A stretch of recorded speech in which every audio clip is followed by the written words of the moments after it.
Hi friends, welcome to Navra Kitchen. Today I am preparing beetroot soup. Let's start the procedure. Take a pressure cooker and add little butter. When butter melts, add small ginger and 2 garlic cloves. Add bay leaf. Add 1 chopped onion and saute for few minutes. Add 1 chopped beetroot and also 1 chopped carrot. Next add 1 chopped tomato.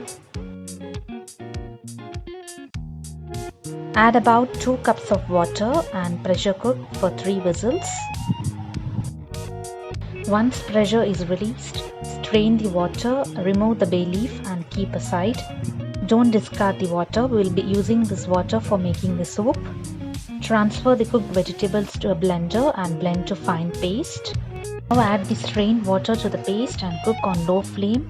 Add pepper powder and salt as per your taste. Add teaspoon coriander powder, mix everything. Beetroot soup is ready to serve. Thanks for watching my video. If you like my video, please like, share and subscribe.